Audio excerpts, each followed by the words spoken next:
¿Sabías que el país más pequeño del mundo es una monarquía absoluta dirigida por el Papa? Y sí, se trata del Vaticano. Este pequeño estado de 44 hectáreas, aproximadamente el doble del campo de Marte en París, está enclavado en el centro de Roma, la capital italiana. Sí, es un estado independiente pequeño pero reconocido internacionalmente. Es curioso ver que exista uno así. Curiosamente, este estado ni siquiera tiene un siglo de existencia. Pero entonces, ¿de dónde viene? En el fondo, ¿por qué el Papa, jefe de la Iglesia Católica, tiene su propio país? ¿Qué legitimidad tuvo para dirigir un estado independiente? Te explico todo esto en unos minutos. El origen del Vaticano se remonta al siglo VIII cuando Esteban II, obispo de Roma, logra un acuerdo con el rey de los francos. Pepino el Breve se otorgó un territorio sobre el cual tenía autoridad. Esto no era obvio, pues el obispo de Roma, ya llamado Papa en ese entonces, en el sentido de padre simbólico y religioso, dependía de la autoridad del entonces Imperio Romano, conocido como el Imperio Bizantino, cuya capital era Constantinopla, la actual Estambul. Este obispo de Roma no tenía poder temporal sobre la ciudad ni su región, excepto algunas propiedades de la Iglesia. Y el poder político teórico dependía del exarca de Rávena, un gobernador del Imperio Bizantino. Aunque la situación era más difusa en la práctica debido al creciente poder de los lombardos, un pueblo germánico establecido en Italia en el siglo VI. Los lombardos causarán sustos al Papa Esteban II, quien acude primero al emperador bizantino, incapaz de protegerlo. Esto llevó al obispo de Roma a buscar el apoyo de Pepín, rey de los francos, quien aceptó respaldar al Papa. Después del fracaso de las negociaciones con los lombardos, los francos impusieron por la fuerza la atribución del antiguo exarcado de Rávena al obispo de Roma. Es decir, toda una parte del centro de Italia, como pueden ver en la pantalla. Esto se logra mediante el Tratado de Quercy y las donaciones de Pepín. Esta donación fue posteriormente legitimada a través de un documento falso que llamamos la donación de Constantino. Según el documento, el emperador romano Constantino, que reinó en el siglo IV d.C., habría otorgado numerosos derechos al papa de su tiempo. Se suponía que el obispo de Roma tenía precedencia sobre los demás obispos y era el jefe de la cristiandad, aunque en realidad no era así. Así como propiedades, incluyendo la propiedad de la ciudad de Roma, Italia, es un caso clásico de las provincias occidentales del imperio. Cuanto más grande es, más pasa, ya que claramente no fueron a regañadientes. Pero sea como sea, así es como, por primera vez, el obispo de Roma, que anteriormente solo era un líder religioso, se convierte en la práctica, en nada menos que un señor medieval. ¿Quién tendrá que defender su territorio? Llevando el nombre de... En el Tratado de Quercy, la República de la Santa Iglesia de Dios, que no era una república en el sentido moderno, se estableció el territorio que luego se llamó Estado de la Iglesia o Estado Pontificio. Sin embargo, este evento ya importante tendrá otras consecuencias. Cambiarán el rumbo de la historia y justificarán la existencia actual del Vaticano. Este tratado tiene como consecuencia natural y progresivamente hacer que el obispo de Roma cambie de bando.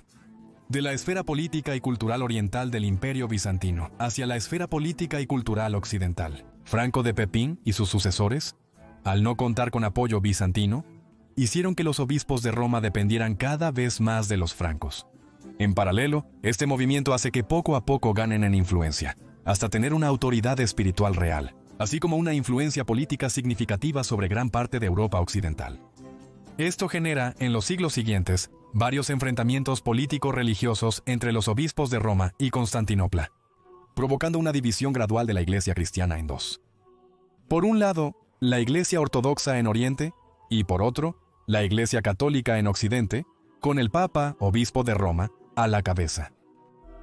Generalmente se sitúa esta separación en el siglo XI, aunque la ruptura continuó evolucionando posteriormente, no fue definitiva en ese momento.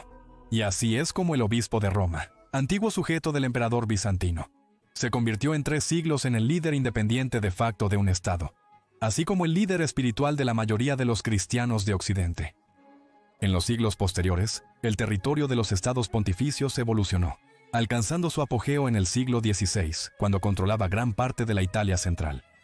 Sin embargo, esto no es fácil, ya que las fronteras y la autoridad de este estado han sido cuestionadas regularmente, tanto por los estados italianos vecinos como por las potencias europeas de ese tiempo. De hecho, desde la Edad Media hasta la Revolución Francesa, Los papas sucesivos jugaron un papel muy político, mezclando su autoridad religiosa con sus intereses políticos y personales. Los estados pontificios experimentarán su primera crisis existencial genuina. En 1798, Napoleón Bonaparte, entonces general de la joven República Francesa, se apodera de Roma y las tierras del Papa durante las guerras revolucionarias francesas, lo que lleva a la desaparición temporal de los estados pontificios. Esto se mantuvo hasta la caída final de Napoleón, en 1815. En el Congreso de Viena, las potencias victoriosas y coaligadas contra Francia redistribuyen las cartas en un momento complejo de la historia europea. Como resultado de la época, restaura gran parte de las fronteras de los estados pontificios. Sin embargo, el siglo XIX no fue tranquilo. El Papa enfrenta revueltas y revoluciones contra su autoridad y en el contexto de la unificación italiana. Y sí, los estados pontificios son vistos por algunos protagonistas de la unificación italiana como un obstáculo geográfico y político. Además, en este contexto cambiante e inestable, agravado por las revoluciones de 1848, la autoridad papal sobre su territorio termina dependiendo de la protección extranjera de dos potencias rivales entre sí. Francia y el Imperio de Austria colocaron su peón en la región.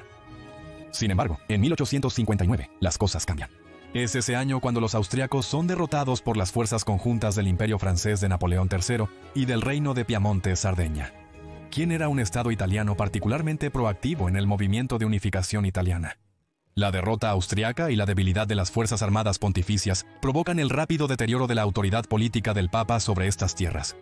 Desde 1861 el Papa solo controla Roma y su región, mantenida por la protección francesa. ¿Qué pasa cuando Napoleón III es derrotado en septiembre de 1870 por Prusia, provocando la caída del Segundo Imperio francés? La guerra franco-prusiana causa la salida de las tropas francesas, permitiendo a las tropas del 1861 de tomar control de Roma desde el 20 de septiembre 1870, que se convierte, al mes siguiente, en la capital del reino. Como resultado, el Papa Pío IX es expulsado del Palacio Quirinal, su residencia papal, y se refugia en el Palacio del Vaticano. No reconoce la anexión de los estados pontificios por el Reino de Italia, aunque de hecho sí ha sucedido. Por lo tanto, en cierta medida, está prisionero en su Palacio del Vaticano, limitado a su rol como líder de la Iglesia Católica. Esta tensa situación solo se resuelve en 1929, a través de los acuerdos de Letrán entre la Italia fascista de Mussolini y la Santa Sede. Y para ser precisos, la Santa Sede designa a la persona moral del Papa, es decir, el papel del Papa y su administración. En estos acuerdos, la Santa Sede reconoce a Italia unificada, incluyendo los territorios pontificios anexados, a cambio del reconocimiento y garantía de su independencia por parte de Italia. En las 44 hectáreas del Vaticano, donde el Papa tiene completa autoridad.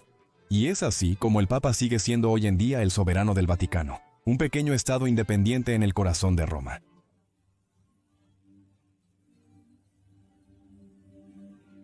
Ahora que sabes por qué existe el Vaticano, ¿sabías que en Italia existe otro estado enclavado pero independiente? ¿No? Bueno, el siguiente video te va a interesar.